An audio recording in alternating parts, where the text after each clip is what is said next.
There's no sitting on the fence about this one. This is the easiest way to do accurate, repeatable cuts at the miter saw.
With the glue well and truly dried by now, I came back and used a nail punch for any of the nails that weren't 100% under the surface.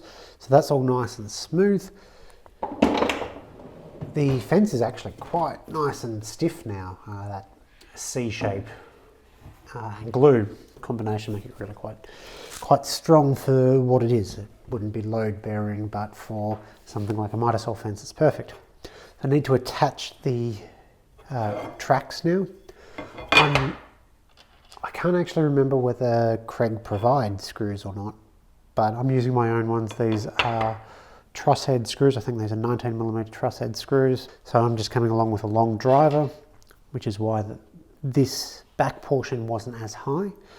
I need to be able to get a screw in there after all.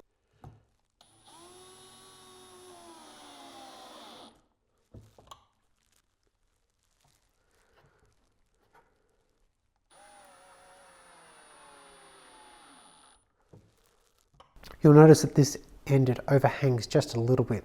It's because these sections are imperial. They are 2 foot rather than 600mm. So 2 foot times 4 doesn't equal 2.4 meters. It's just slightly over, I think it's 605, 610, something like that. Personally, that doesn't really bother me, but if it does, you can certainly cut that down using any woodworking cutting tool.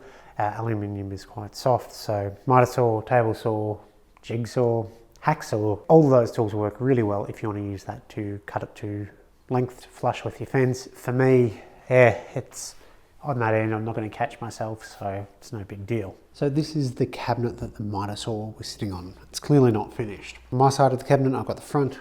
On the camera side, it's the back. I've put in columns of shelf pin holes, more on the front than there is on the back. On the front, I'm going to use that to mount some concealed hinges. That'll be a separate video, but I'll explain more about that in the relevant video. As it is, this needs a back on it because it's pretty wobbly. Because my miter saw is pretty heavy, I think it comes in about 35 kilo range, over time this will definitely sag.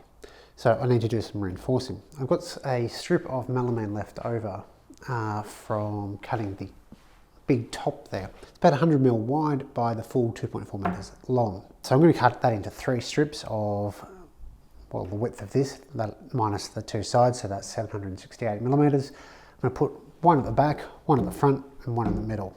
They'll be screwed into the top and to the sides and glued in. That should create a very rigid surface. Then the back will go, well, on the back of that, and hopefully this will be fairly indestructible. We'll see. The next issue is how do I cut this into the sizes I need? It's a really long but really narrow piece, so I can't really push this through the table saw by hand. And using a sled, well, I actually don't have the clearance on that side because it runs into the tools I've got there temporarily. And the stops only goes up to about 50 centimeters on that side and it's 41 on this side. So I need to break this down first into more manageable pieces.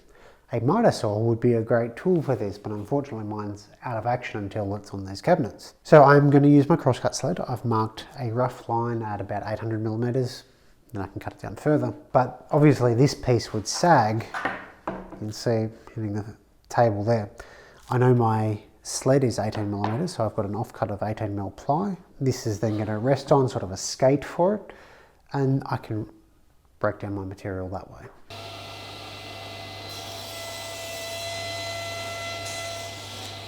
I still can't use the stop on my crosscut sled, but I can use the fence on my table saw. Now I don't want to be riding up against this when I'm making the cut, but I can use it for reference.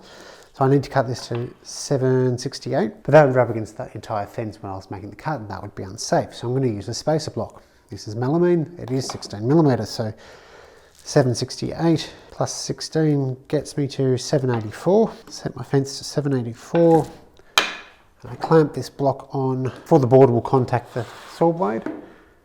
All I have to do is butt it up against that, hold it in place and make my cut.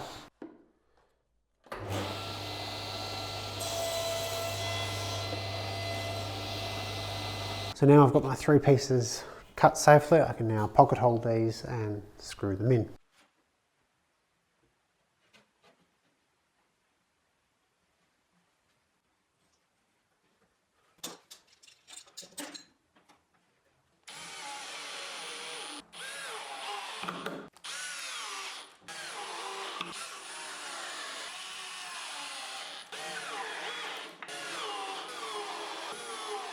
So it's starting to look the part, and this is getting quite exciting for me. But as it is, this top here hangs over way too much, and that's because of these pillars. I've got 3 along here. I only need to worry about 2 of them. I've positioned it so that this has a bit of overhang on this side. It's fine, it's not going to affect anything. So I need to scribe out these pillars onto the melamine and cut it to fit. Now I'm not going to be super concerned about having a super snug fit along the whole back of the wall, and that's because this is really shop furniture. If it was in a kitchen inside environment, I'd care a bit more. There might be a splashback that can hide some of the cuts, that sort of thing. So the first thing is I have marked out where the pillars are on both ends. I can move this out of the way. I've got my combo square set to the depth of the bricks.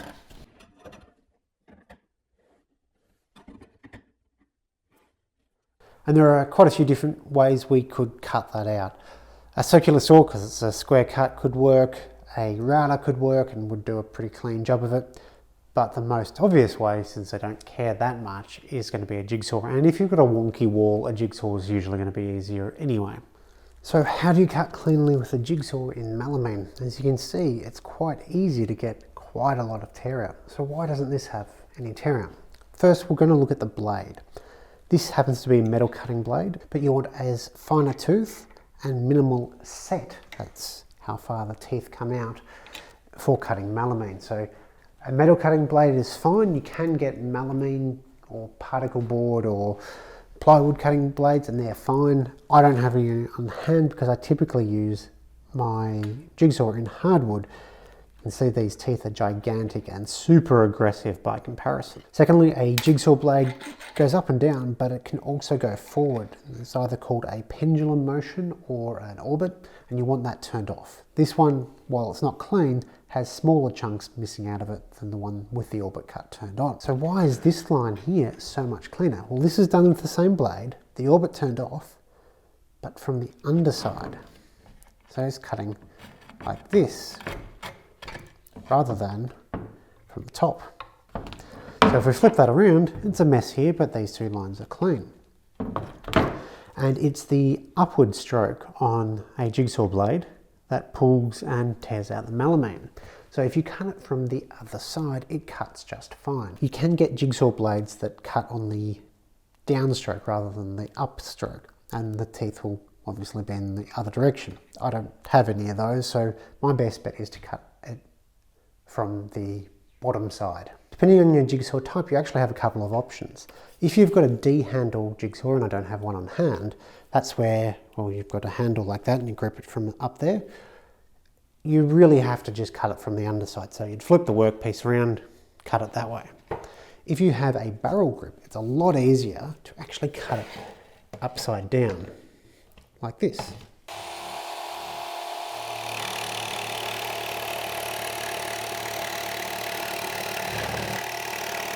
Downside of doing it that way is that a lot of dust gets thrown into your face, and when you're trying not to get your body parts in the way of the camera, it can vibrate a bit extra.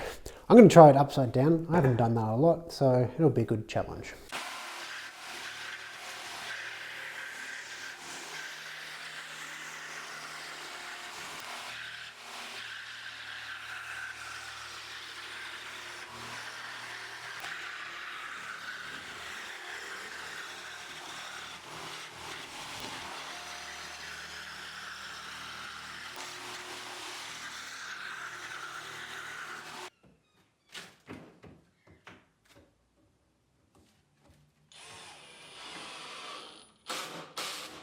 Have a look at that. Not too bad, huh?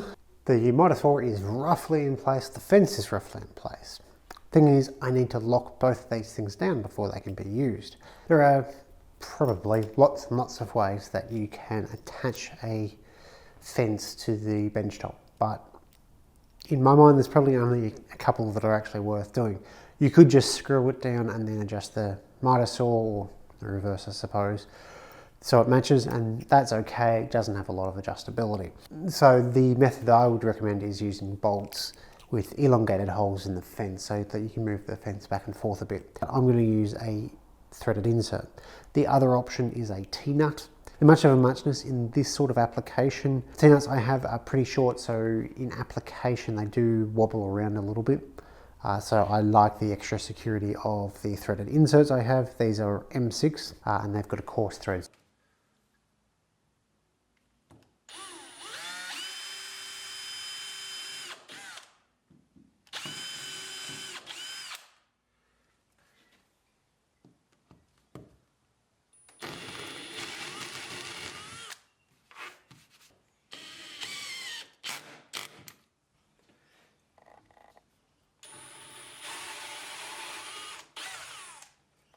So all the bolts are in, I've left them loose, and as you can see I've got a reasonable range of motion in both directions. And this will give me enough clearance with this brick here, but also enough flexibility that I can do some minor alignment with the Mitre saw, which I now need to secure. If we check the Mitre saw and the bench top, we're nice and level, there's a single plane, there's no wobble there. That's what you want. You might notice, however, that I've got a whole bunch of spaces underneath the Mitre saw. Now, part of that was deliberate, part of that was a mistake. I just arranged this cabinet differently to how I was intending. Originally, I was going to have 2 layers on top and decided, well, no, 1 is just fine. But I forgot to account that with some other measurements. So I've just got 2 melamine spaces on either side underneath the feet of my Mitre saw. Then between the Mitre saw and the pieces of melamine, I've just got some of these plastic spaces, which you might remember from when I leveled the cabinets. These were a great buy, they're very cheap. Obviously you can use other things as spacers. Washers are a good example. It depends on how far you're out. Ideally you want it perfect, but if you're building the cabinet, always shoot for a little bit under. It's easier to shim up than it is to shim down.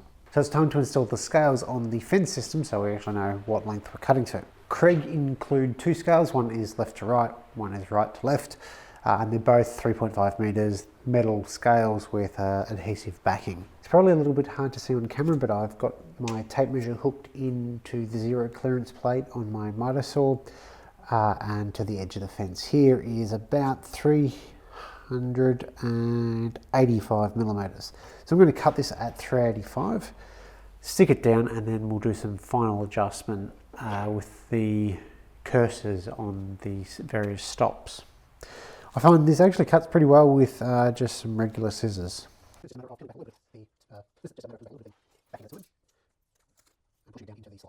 With the scales installed and the auxiliary fence on my Mitre saw, video on that on Wednesday earlier if you are a Patreon supporter, you can now actually calibrate the stop so that they are accurate. I've got the production stop already set to, well, according to it, 80 centimeters. So I've got this piece of melamine, I'm going to cut that down to, well, what this scale is saying is 80 centimeters. and then I'll adjust the scale according to how far it is out compared to a measuring tape.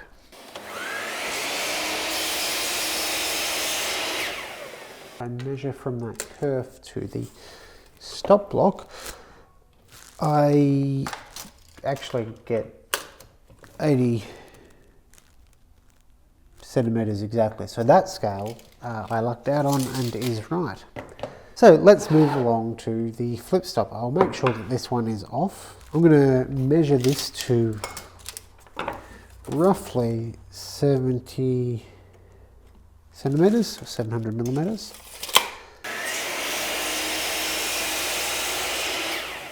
And this measures in at 699. So these Kreg stops have a cursor on them to measure off from the scale here. And there's an adjustable cursor. So there is a single nylon screw that you can undo with a flathead screwdriver. Slide it out until it reads what it needs to. And in this case it was 699. Tighten that up. And that should be set. So I'm going to make a smaller cut and measure the results.